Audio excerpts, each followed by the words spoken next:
En décembre 1914, Sir Ernest Shackleton et 27 hommes d'équipage ont quitté l'île de South Georgia dans l'Atlantique Sud à bord du navire l'Endurance.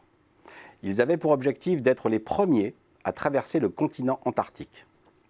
Mais l'expédition tourna au drame lorsque leur navire fut brisé par les glaces et qu'ils se retrouvèrent seuls sur la banquise avec seulement 3 chaloupes et quelques vivres sauvés du naufrage.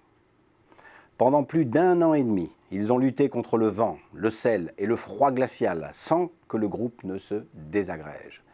Notons au passage que dans cette région du globe, les températures moyennes avoisinent les moins 65 degrés en hiver et moins 28 degrés en été.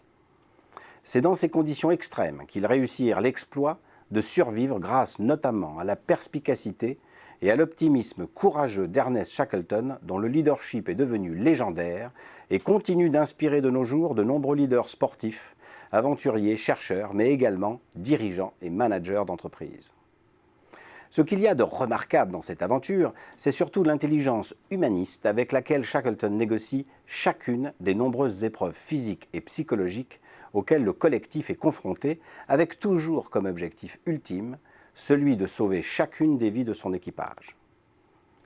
Shackleton sait que la manifestation constante et sincère de son optimisme est juste vitale lorsque la situation devient périlleuse. Voici 3 manifestations caractéristiques de l'optimisme de Shackleton. Tout d'abord, sa personnalité. Les officiers de l'Endurance s'accordent à dire que Shackleton a une personnalité attachante, extravertie et spontanément joviale, ce qui dénote de celle des autres maîtres à bord de l'époque, souvent qualifiés de rugueuses et distantes. En outre, il a cette clarté de jugement qui inspirait naturellement confiance.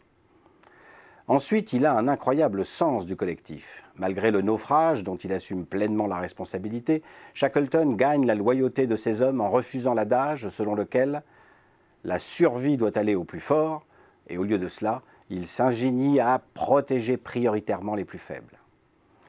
Il a aussi le don pour encourager les autres, en montrant lui-même l'exemple et en traitant sans délai, et avec la fermeté qu'il convient, tout conflit susceptible de dégénérer. Enfin, c'est un vrai stratège.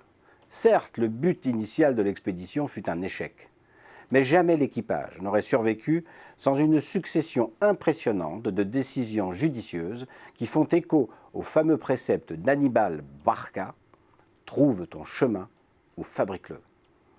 On peut donc dire que l'optimisme de Shackleton n'est ni une sorte d'espérance béate, ni un enthousiasme puéril.